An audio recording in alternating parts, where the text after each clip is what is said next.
Hello friends, कैसे हैं आप लोग। सबको मेरा जय भीम, नमो बुद्धाय।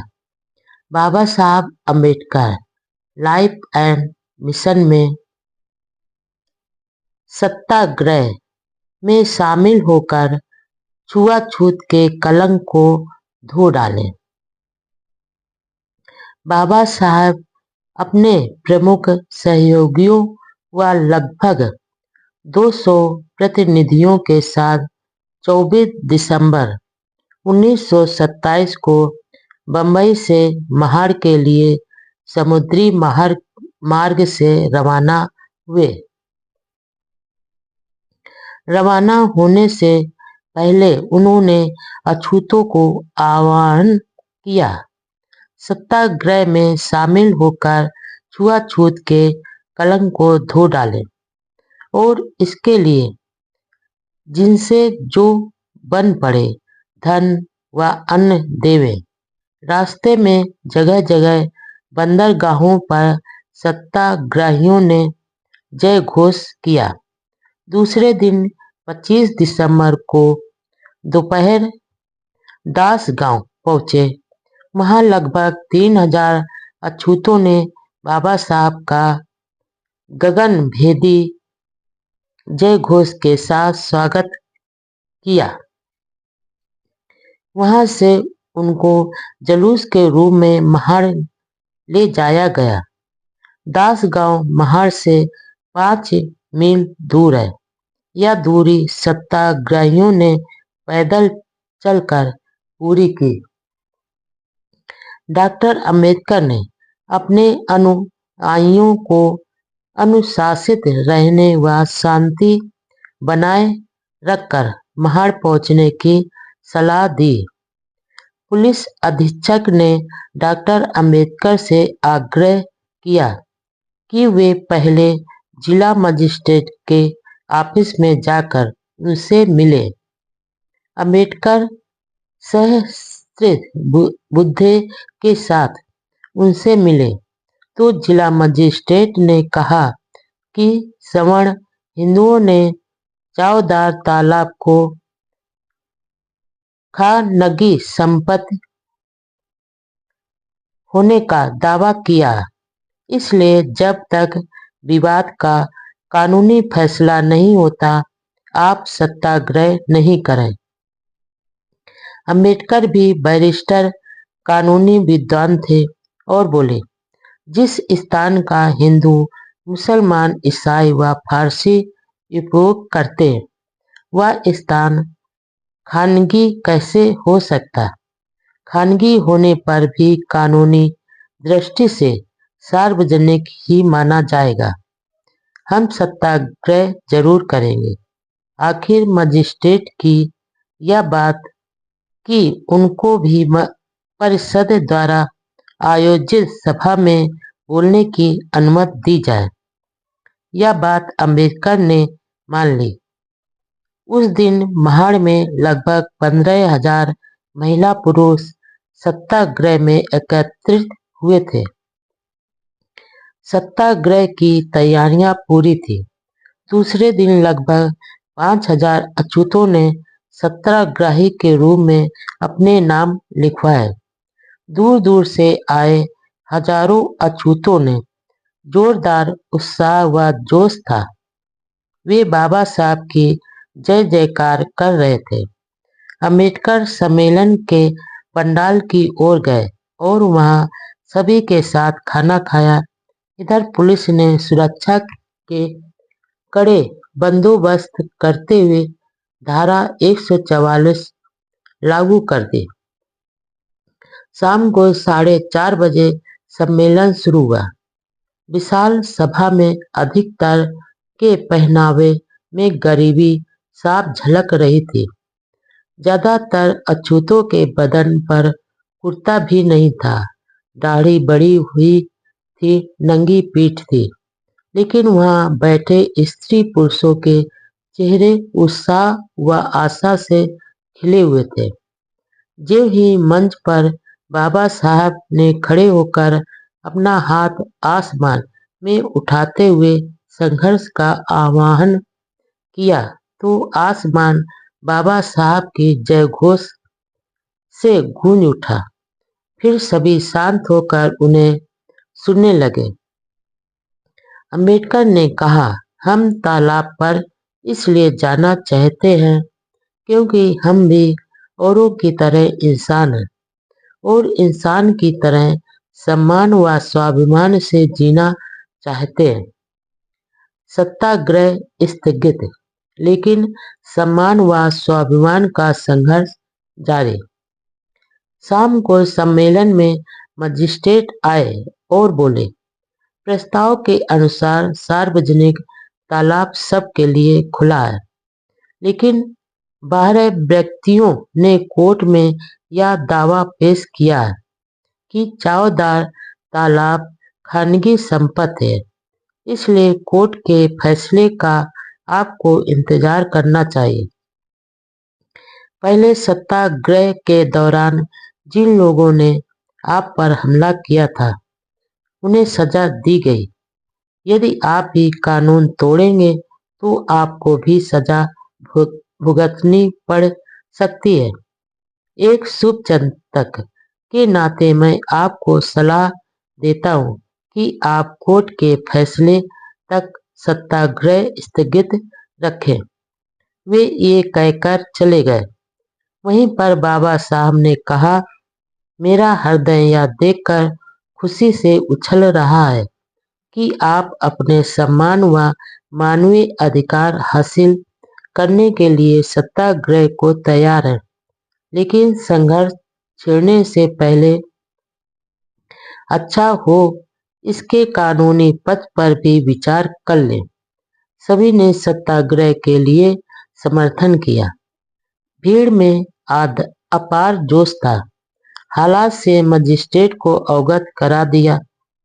रात को मजिस्ट्रेट ने सारी स्थिति को ध्यान में रखकर अंबेडकर से लंबी चर्चा की और सभी नेताओं की बैठक भी हुई।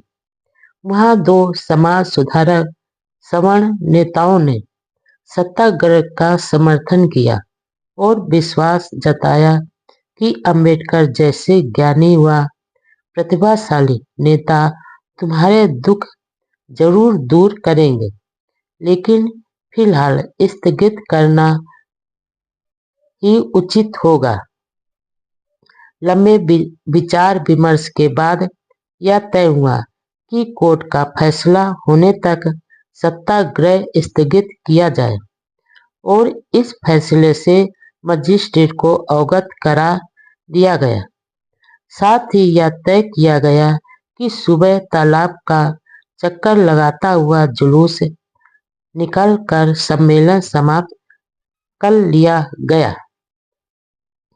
दूसरे दिन 27 दिसंबर की सुबह अंबेडकर ने सत्याग्रह स्थगित करने का प्रस्ताव खुद ही प्रस्तुत किया। अपने नेता को शांत और गंभीर देखकर सभा में शांति छा गई। अब लोगों के जोश व उत्साह को शांत करने का समय था। एक ही दिन में संघर्ष का नया मोड़ था, इसलिए अपार भीड़ को बहुत ही धैर्य व बुद्धिमत्ता के साथ समझाया। आप बहुत बहादुर हैं। जो समाज अपने अधिकारों के लिए प्राण न्यौछावर करने के लिए तैयार है, उस समाज की तरक्की को कोई नहीं रोक सकता। लेकिन अब ऐसी स्थिति पैदा हो गई है जहां हमें सत्याग्रह करने से पहले गंभीरतापूर्वक सोचना होगा। आप जानते हैं कि गांधी ने सत्याग्रह किया तो पूरा हिंदू समाज उनके साथ था, क्योंकि वह विदेशी सत्ता के खिलाफ था। लेकिन हमारा सत्याग्रह जात व्यवस्था के समर्थक सवर्ण हिंदुओं के खिलाफ होने से सवर्णों से हमें तनिक भी सहयोग नहीं मिलेगा। आज यदि हम सत्याग्रह करते हैं तो यह सरकार के खिलाफ माना जाएगा, जबकि सरकार न्याय देने का भरोसा दे रही है। इसलिए हमें सरकार को जोश में लिए फैसले से नाराज नहीं करना चाहिए। बाबा साहब ने आगे कहा, हम सत्याग्रह स्थगित कर रहे हैं।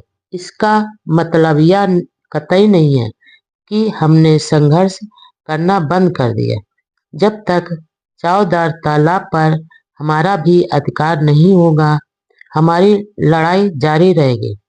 मेरे भाइयों व बहनों, आप सभी यह भी मत समझो कि सत्याग्रह स्थगित होने से हमारा अपमान होगा।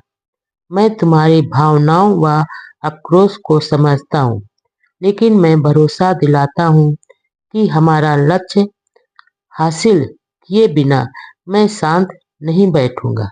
बाबा साहब द्वारा सत्याग्रह को स्थगित करने के प्रस्ताव को सुनकर जनसमूह में निराशा फैल गई, लेकिन सभी ने अपने महान नेता के विद्वतापूर्ण फैसले को स्वीकार कर लिया। अछूतों को सामाजिक व आर्थिक जागृति के लिए आह्वान। दूसरे दिन सुबह एकत्रित जनसमूह का विशाल जुलूस चावदार तालाब की ओर रवाना हुआ। रास्ते में जयघोष के जोशीले नारों से महड़ गूंज उठा।